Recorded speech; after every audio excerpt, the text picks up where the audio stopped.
L'expatriation sur le territoire panaméen est soumise à une procédure.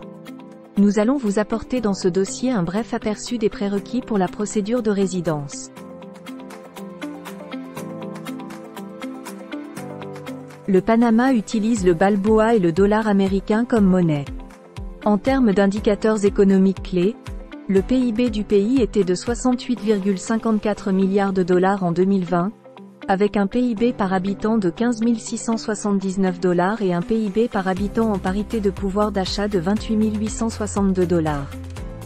Le taux de dette publique par rapport au PIB était de 66,5% en 2020, et le taux de pression fiscale s'élevait à 18,5%.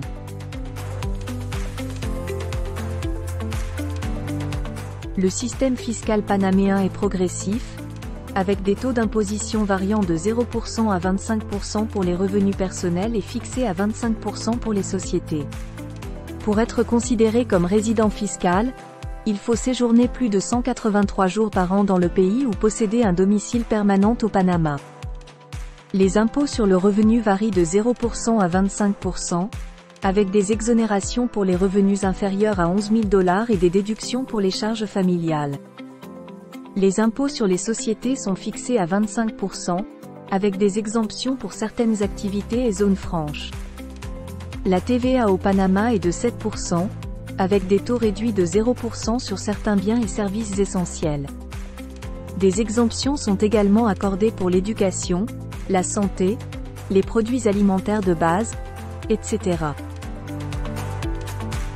Les autres taxes comprennent la taxe foncière, 0% à 2,1%, l'absence de taxes sur les successions, et des droits de douane et autres taxes indirectes de 5% à 15%.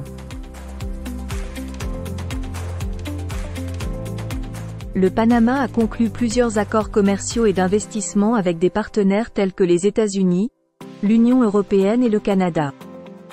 Il compte 18 accords pour éviter la double imposition, dont certains avec l'Espagne, la France et l'Allemagne.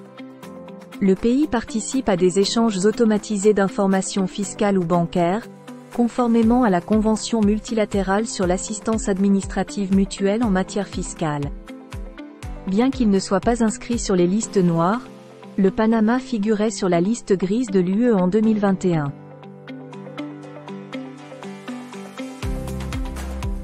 La régulation du système bancaire panaméen est assurée par la Superintendencia de Bancos de Panama, SBP, avec une protection des dépôts via le Fondo de Garantía de Depósitos, FOGADE. Parmi les établissements bancaires notables, citons le Banco Nacional de Panama, la Caja de Ahorros, Banistmo, Citibank, HSBC et Scotiabank. Pour ouvrir un compte, une présentation en personne à la banque et un entretien avec un représentant sont nécessaires, avec des documents tels que le passeport, une preuve d'adresse, des références bancaires ou professionnelles, ainsi qu'une preuve de revenus. Les non-résidents peuvent ouvrir un compte avec des exigences supplémentaires, telles qu'un dépôt minimum plus élevé.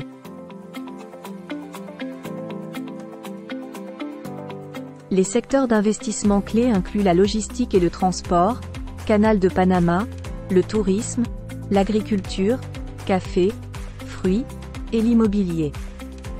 Des exonérations fiscales sont prévues pour les investissements dans certaines zones franches et activités spécifiques, avec des programmes de résidence destinés aux investisseurs et retraités étrangers. La régulation et la protection des investissements sont assurées par la loi sur la promotion des investissements et des accords bilatéraux spécifiques. En ce qui concerne la propriété intellectuelle, le Panama est membre d'organisations internationales telles que l'OMPI et la Convention de Paris. Il existe également une législation sur la propriété industrielle et le droit d'auteur.